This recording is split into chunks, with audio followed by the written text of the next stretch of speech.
Shalom shalom, ni kuri Nyirabisage TV. Turashimira Imana y'Umwami wacu Yesu Kristo. Turashimira Imana yabanye natwe muri iyi minsi yose itambutse. Nta kiguzi na kimwe twigeze dutanga imbere yayo. Si uko turi beza, by the way ntabwo ari uko turi beza.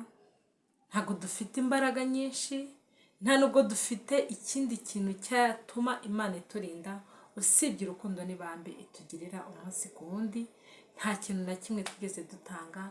Mu by'ukuri Imana yacu yarakoze, yagendanye natwe iyi minsi yose. Ndashimira Imana yabanye natwe kuva uyu mwaka watangira kugeza amagingo aya ngaya. Nta kiguzi dutanze, atari ko dufite imiryango ikomeye, atari ko dufite ababyeyi bakomeye, atari ko dufite inshuti n'imiryango bikomakomeye. Nabyo niyo byaba bikomakomeye ntawaturinda urimo. Ariko turashimira Imana yagiye ibana natwe kuva tukiri insoro mu nda za ba mama. Imana ikaturinda, Imana ikatugirira neza, Imana igakora imirimo n'ibitangaza kugira ngo twiyereke natwe twebwe uyu munsi wa none. So rero turashimira Imana yagiye ibana natwe. Ku giti cyanjye ndashimira Imana yagiye ibana nanjye mu bihe byinshi bitandukanye. Hari ibintu bibaho ukabona Imana ikurinze none, ukabona ikurinze ejo, ukabona igukoreye imirimo n'ibitangaza uyu munsi, ejo ukabona irongeye, ukagenda ubona step by step, ukagenda ubona ineza y'Imana ku buzima bwawe. So rero nawe aho uri, njya nkunda kubivuga, ni ijambo rimporaho nkunda kuvuga inshuro nyinshi, nkavuga ngo nawe aho uri waba urimo muri situation iyo ari yo yose, mu buryo cyangwa ubundi, bumwe cyangwa ubundi, aho uri washimira Imana, wahereza Imana icyubahiro mu mutima wawe, kuko uburinzi bw'Imana bwatugezeho. N'uyu munsi wa none ku itariki y'uyu munsi Imana yabanye natwe, yaturinze, izina ryayo rihabwe icyubahiro. Yarindamukanyo y'abakristo. Shalom kandi. Ndashimira cyane inshuti zanjye ziherereye hirya no hino ku isi yose, abankurikirana, abankunda, abanshyigikira, rwose respect, ndabakunda cyane. Mwagize neza kunshyigikira, mwagize neza kumfollowinga, mwagize neza gukora like, share, comment. Mbega mwagize neza, ndabashimiye bimvuye ku mutima. Rwose muri abo kubahwa, izina ry'Imana yacu rihabwa icyubahiro, mwebwe mwese abanteze amatwi. Ndagarutse kandi ushobora gufungura uyu munsi aribwo bwa mbere, wamara gufungura ugahita ubona Nyirabisage TV. Numara kuyibona mugenzi wanjye, ndagusabye uzamfollowinge, ukore subscribe, ntabwo bigoye, ni ugukandaho gusa, ukore comment, ukore share, ubundi dukomeze twamamaze ubwami bw'Imana. Hari Pawulo niwe wabivuze neza, aravuga ngo icyatumye isigara ikereti ni ukugira ngo utunganye ibyasigaye bidatunganye. Icyatumye nsigara nawe cyatumye usigara, n'icyatumye twebwe twese, suko tutahuye n'ibibazo, suko tutahuye n'ibigeragezo, suko tutahuye n'ibitunaniza, ariko icyatumye dusigara muri bya bindi byose, icyatumye bya bindi biza n'umuyaga mwinshi ariko ntibigire ikintu bidutwara, kwari ukugira ngo uyu munsi wa none dukore icyo Imana yadusigarije, dukore iby'inshingano z'Imana. Tugiye kuganira ijambo ry'Imana. Narimba kumbuye abantu mwese mu nkunda, narimba kumbuye abari hirya no hino, abo tudaherukanye mwese ndabahobeye, ndababwiye ngo hobe bavandimwe banjye. Abari hirya no hino mubyumve cyane, urukumbuzi ni rwinshi, urukumbuzi ni rwinshi, ariko abatoya, abakuru, ndabahobeye, ndabahobeye, ndabahobeye. Kandi ukumva ahobeye, ariko Kristo aza kubahobera, ariko Kristo aza kuba mu byanyu, ariko Kristo abiyegereze. Rero reka dusenge Imana, hanyuma dukomeze tuganire umwanya muto cyane.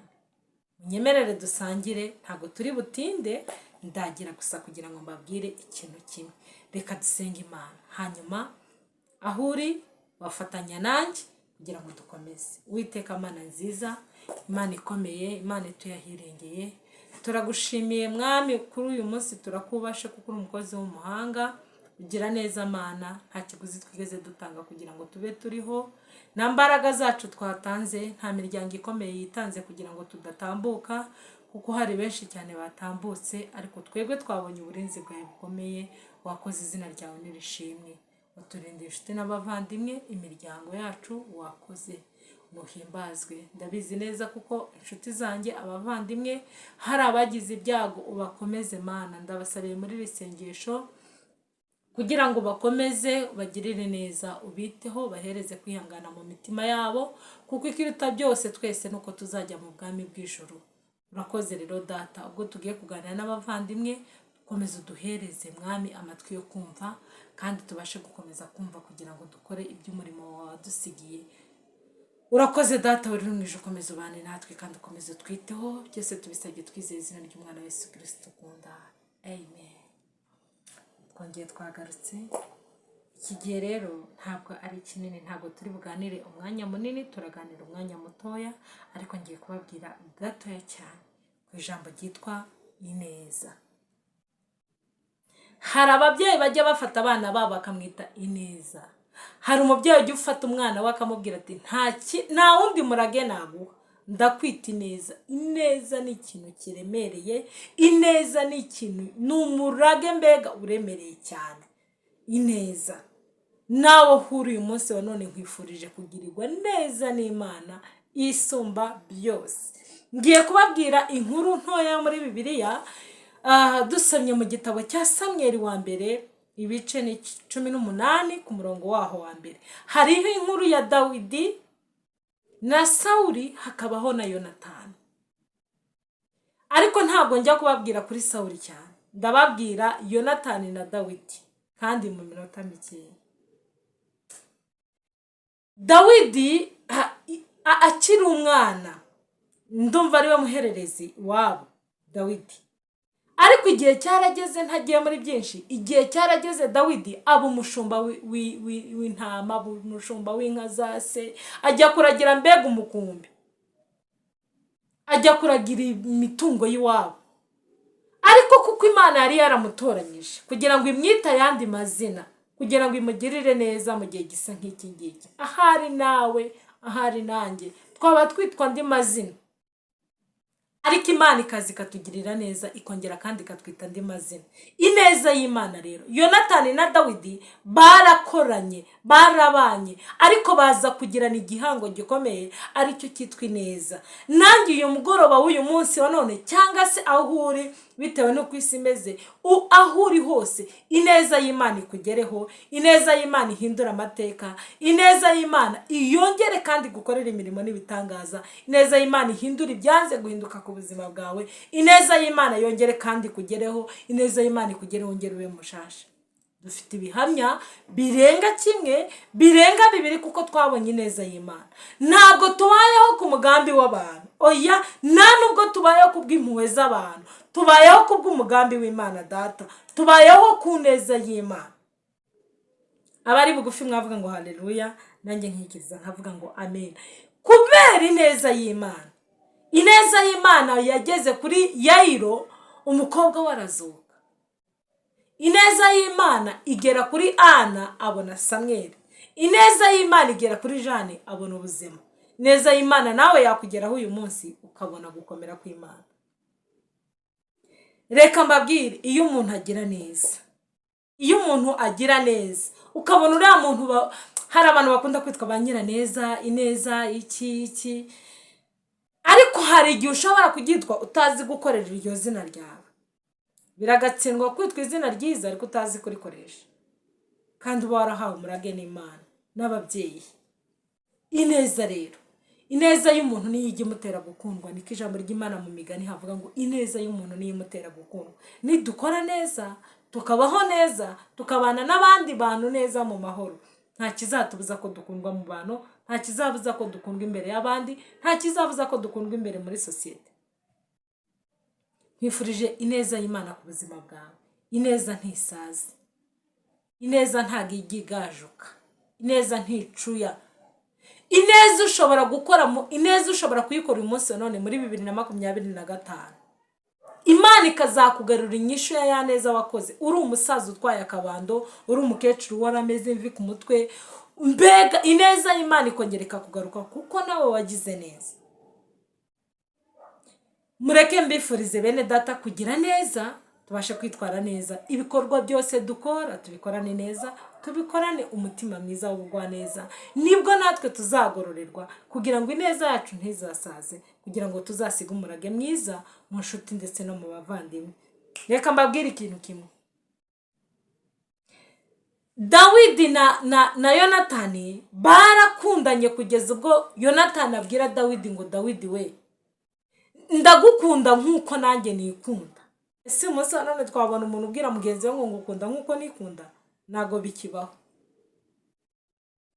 Ese birashoboka ko uyu munsi wa none wanywana n'umuntu bya bindi abanyarwanda bakoraga, ukitema nawe akitema, mugakebana mukava amaraso, mukanywana amaraso, hanyuma ukamubwira ngo nikunze nk'uko ngukunda? Ntago bigishoboka. Ariko ineza y'Imana ikubeho, niyo nziza. Ineza y'Imana igutunge, ineza y'Imana igutungire umuryango, ineza y'Imana ikuzamure, ineza y'Imana iguhisha abanzi, ineza y'Imana iguhishe ibikwasamiye, ineza y'Imana iguhishe abakwanga, ineza y'Imana irwanye ababisha bawe, ineza y'Imana uyirorose, uyigendane, uyisegure, ineza y'Imana ibe ku buzima bwawe.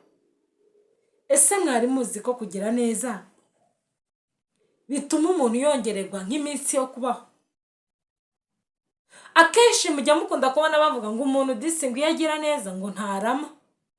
Ariko burya ntago ari ukurama kwa hano muri iyi si. Ushobora kurama ukamara n'imyaka 100 n'imyaka 120, ariko nta kintu kiza abantu barakubonaho.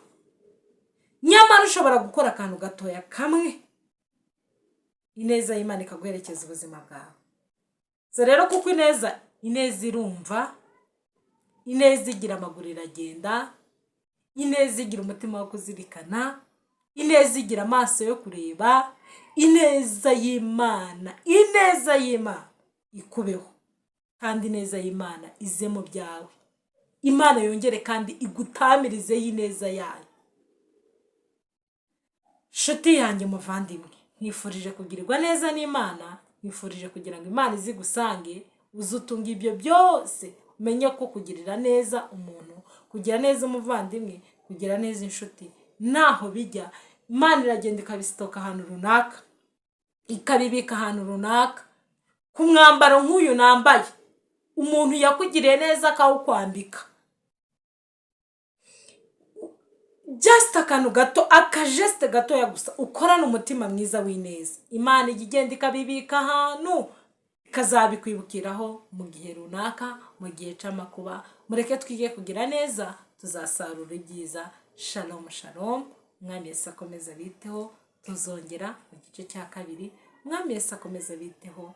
Basabiye umugisha w'Imana, basabiye kugirirwa neza n'Imana, none iteka ryose mu izina rya Yesu Kristo umwami wacu.